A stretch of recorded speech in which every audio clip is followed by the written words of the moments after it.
Nah, pertanyaannya, berapa spending atau investasi yang kita belanjakan terkait dengan haji? Sangat besar. Kalau di Indonesia jelas kan, mudah menghitungnya. Satu orang berapa? Habis nggak kalau 70 juta satu orang? Yang reguler Mungkin bisa, reguler kan? Iya. Bisa sampai 100 juta kan? Karena bukan cuma biaya hajinya, Ya. oleh-olehnya, ya kan, biaya lain-lainnya, biaya makannya, ada biaya yang ditinggalkan bagi keluarga. Let's say kita mudahlah kasarnya 100 juta.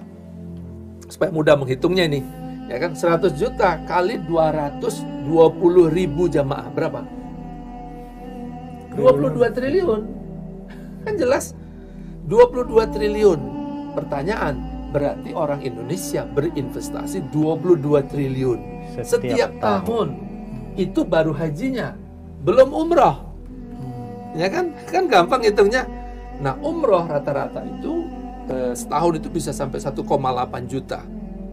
Ya kan? Yang jelas-jelas itu tahun lalu itu. Tahun-tahun ke depan bisa mungkin sampai 2 jutaan kan? Nah, kali aja kalau umroh berapa? 30 juta habis ya? 30 juta. Bisa habis kan?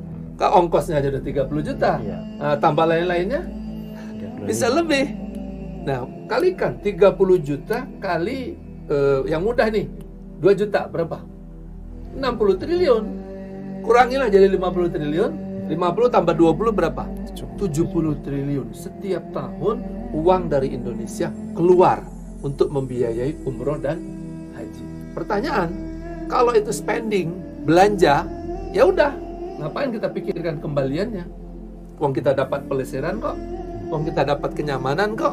Uang kita beli pesawat kok. Kan kita dapat pahala. Nah, udah kan, sebatas itu namanya spending, belanja. Tapi kalau kita berpikirnya investment, maka kita berapa kembaliannya? Wah, begitu kita menghitung kembalian, kita sudah berinvestasi 70 triliun, berapa yang kita dapatkan? Nah, sebagai pribadi, kita berpikir tadi kan, kalau saya pulang haji, pulang umroh, berubah nggak diri pribadi saya? Berdampak kebaikan nggak bagi keluarga saya? Bagi masyarakat saya, bagi bangsa saya. Contoh, kalau saya punya perusahaan, karyawan saya 20 orang saya umrohkan, saya mengeluarkan biaya untuk mereka. Pertanyaan, bisakah yang 20 orang itu memberi feedback yang baik kepada perusahaan saya? Saya harus berhitung dong, bahwa mereka dapat pahala, ya. Mereka sempurna rukun agamanya, ya. Tapi sebagai investment, saya berhitung, apa kebaikan yang saya dapatkan? Oh, dia lebih rajin, Pak. Dia lebih disiplin sekarang, Pak. Wah, lihat Pak, marketingnya lebih bagus. Oh, produksi, wah, keren ini Pak orang ini. Artinya secara kumulatif, tindakan perbaikan sepulang haji itu memberikan feedback performance yang baik bagi perusahaan. Haji bukanlah sebuah kewajiban biasa atau perhelatan yang hanya sekedar kayak orang nonton film, habis nonton film, bubar. Tapi dia harus menjadi sebuah perhelatan yang berkesinambungan. Pelaksanaan haji, pasca haji, dan mereka menjadi duta-duta pembangunan di Indonesia. Bayangkan loh, dari Sabang sampai Merauke, kalau menjadi pribadi-pribadi yang high performance achiever, dahsyat.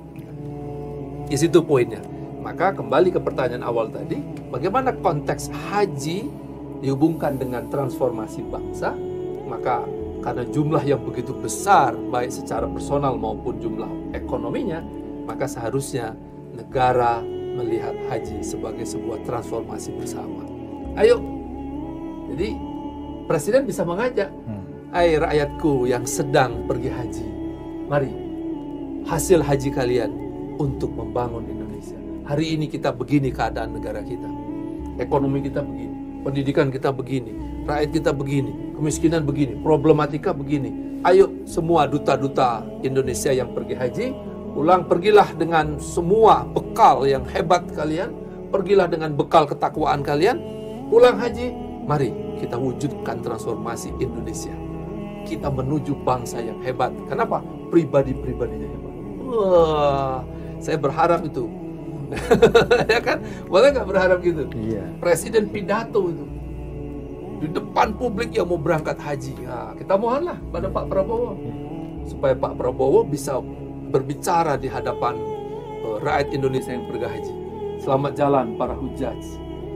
Pergilah dengan niat yang sangat tulus, sangat hebat, dan kembalilah nanti ke tanah air dengan membawa spirit perbaikan, perubahan untuk Indonesia. Dan kita bersama-sama menuju Indonesia Emas 2045. Apa yang dimaksud power of mabrur ini adalah kekuatan mabrur. Jadi rahasia kekuatan mabrur. Kenapa power of mabrur? Karena begini, Rasulullah kan yang menjamin itu, Pak Ridwan. Rasulullah itu mengatakan al-hajju mabrur laisa lahul jaza illal jannah. Jadi balasan kepada haji yang mabrur tidak lain adalah raudatul jannah. Jadi itu artinya apa ya? Rasulullah itu yang pasang badan untuk menjamin, hei kalau kamu itu dapat haji mabrur maka balasannya surga. Tidak main-main kan? Ya, betul. Kalau haji kita hitung uang misalnya 100 juta, ya, kemudian balasannya surga, berarti surga harganya 100 juta. Kan terlalu simpel kalau begitu. Nah, berarti kan mabrur itu adalah kata yang asal katanya kan albirru itu kan, albir. Jadi kalau di Al-Quran itu banyak sekali kalimat-kalimat atau kata-kata, ayat-ayat yang menjelaskan kata albirru ini. Jadi misalnya ada kalimat yang mengatakan lan tanalul birra hatta tunfiqu mimma tuhibbun. Ya. Nah, jadi kamu tidak akan sampai pada kebaikan yang utama itu kecuali kamu menafkahkan apa yang paling kamu cintai. Jadi, nah kita ingin menggali kekuatan mabrur yang dimaksudkan oleh Rasulullah dan juga oleh Nabi Muhammad SAW itu, sehingga dengan menggali kekuatan mabrur itu diharapkan kita sebagai jemaah haji dan juga masyarakat Indonesia secara keseluruhan itu bisa fokus kepada apa yang harus kita raih di dalam perjalanan ibadah itu. Kira-kira gitu Pak Ridwan.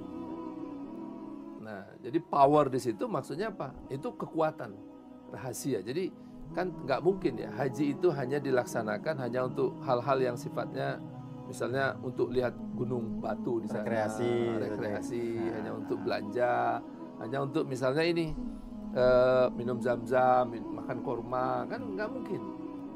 Kan haji yang demikian susah dan sulit itu pasti mengandung rahasia besar. Nah itu yang pastinya dahsyat dong.